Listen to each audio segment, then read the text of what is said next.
వైఎస్ఆర్ కడప జిల్లాలో వక్ఫ్ సవరణ చట్టానికి వ్యతిరేకంగా ముస్లింలు భారీ ఎత్తున నిరసన తెలిపారు.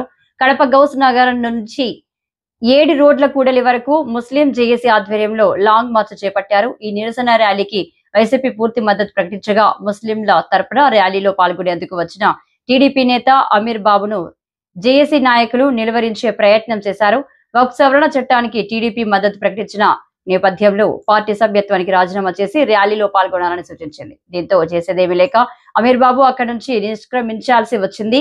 నిరసన ర్యాలీకి వేలాది మంది స్వచ్ఛందంగా తరలివచ్చారు. ఇందులో కడప ఎంపీ వైఎస్ అవినాష్ రెడ్డి, మాజీ డిప్యూటీ సీఎం అంజద్ బాషా, జిల్లా వైసీపీ అధ్యక్షుడు రవీంద్రనాథ్ రెడ్డి, కాంగ్రెస్ వామపక్ష అఖిలపక్ష నాయకులు పాల్గొన్నారు.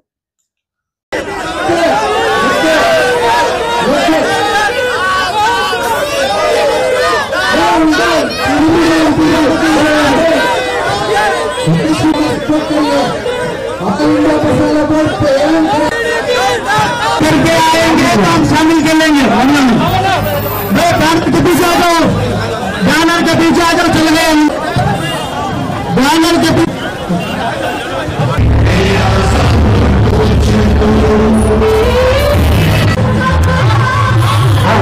రాష్ట్రంలోని కూటమి ప్రభుత్వం రాసిస్టు విధానాలు అంతం కావాలి. రక్తాంగ వ్యతిరేక రక్తం రక్షణ హక్కు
వక్ఫ్ సవరణ బిల్లు ఏదైతే ఉందో ఈ బిల్లును దేశవ్యాప్తంగా కులాలకు, పార్టీలకు, ప్రాంతాలకు అతీతంగా ప్రతి ఒక్కరు కూడా దీన్ని వ్యతిరేకిస్తూ ఉన్నారు.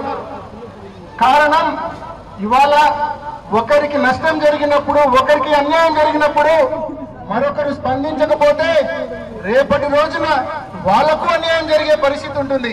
కాబట్టి ఇవాళ దేశవ్యాప్తంగా ప్రతి ఒక్కరు కూడా ముందుకొచ్చి ఈ బిల్లును వ్యతిరేకిస్తా ఉన్నారు. అంతేకాదు ఇవాళ వైఎస్ఆర్ కాంగ్రెస్ పార్టీ తరఫున జగన్మోహన్ రెడ్డి గారి పిలుపు మేరకు లోక్సభలో కూడా ఈ బిల్లును మేము వ్యతిరేకించడం జరిగింది. రాజ్యసభలో కూడా ఈ బిల్లును మేము వ్యతిరేకించడం జరిగింది. అదేవిధంగా సుప్రీంకోర్టు ఆఫ్ ఇండియాలో కూడా ఈ బిల్లును వ్యతిరేకిస్తూ రిట్ పిటిషన్ కూడా దాఖలు చేయడం జరిగిందనే విషయాన్ని కూడా మీ అందరి దృష్టికి తీసుకొస్తున్నా. ఇవాళ ఈ బిల్లు సంపూర్ణంగా మేము నమ్ముతా ఉన్నాం, వైఎస్ఆర్ కాంగ్రెస్ పార్టీ నమ్ముతా ఉంది. ఈ bill anti constitutional, anti national, anti secular ఈ బిల్లు. కాబట్టి మనస్ఫూర్తిగా ముందుకొచ్చి మేము ఈ బిల్లుకు వ్యతిరేకంగా ఈ పోరాటం చేస్తా ఉన్నామనే విషయాన్ని కూడా మీ అందరికీ తెలియజేస్తా ఉన్నా. తప్పకుండా కేంద్ర ప్రభుత్వం మరి ఇన్ని కోట్ల మంది యొక్క మనోభావాలు గుర్తించాలా, గమనించాలా, ఈ బిల్లును తక్షణమే ఉపసంహరించుకోవాలని చెప్పి కేంద్ర ప్రభుత్వాన్ని డిమాండ్ చేస్తా ఉన్నాం. ఏదైతే ఈ బిల్లులోని కొన్ని అన్యాయమైన అంశాలు ఉన్నాయి, ఈ బిల్లులో, ఈ సవరణ బిల్లులో అత్యంత అన్యాయమైన అంశాలు ఉన్నాయి. ఆ సవరణ బిల్లులో ఏదైతే ఉందో ఆ బిల్లులో వక్ఫ్ బోర్డుకు పూర్తిగా హక్కులు తొలగిస్తూ కలెక్టర్ కు హక్కులు ఇచ్చారు. ఇది ఎంతవరకు న్యాయమో అని చెప్పి మేము ప్రశ్నిస్తా ఉన్నాం.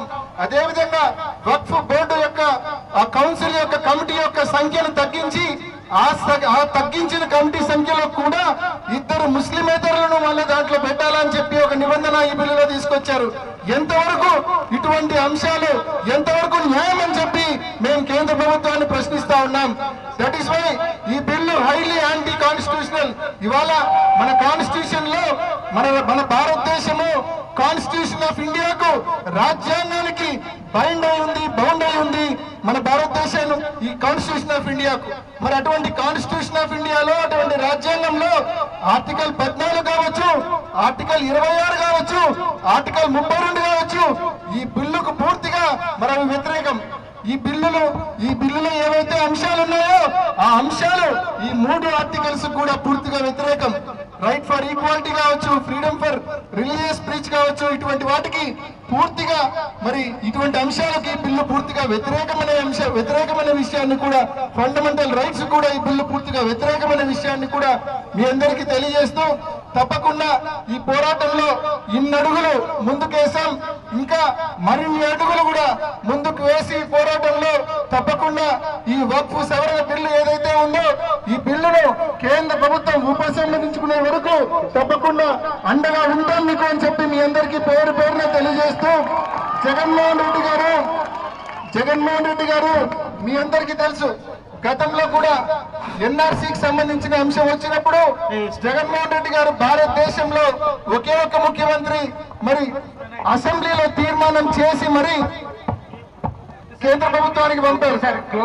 అసెంబ్లీలో తీర్మానం చేసి మరి కాబట్టి దీనికి వ్యతిరేకంగా, ఎన్ఆర్సీకి వ్యతిరేకంగా. కాబట్టి ఇవాళ ప్రతి విషయాన్ని కూడా మేము గమనిస్తా ఉన్నాం. మీకు అన్ని రకాలుగా తప్పకుండా తోడుగా ఉంటాం. ప్రతి ఒక్కరు కూడా కులాలకు, పార్టీలకు, ప్రాంతాలకు అతీతంగా అండగా నిలబడమని పేరున ప్రతి ఒక్కరిని మనవి చేసుకుంటూ ముగిస్తున్నా. Thank you.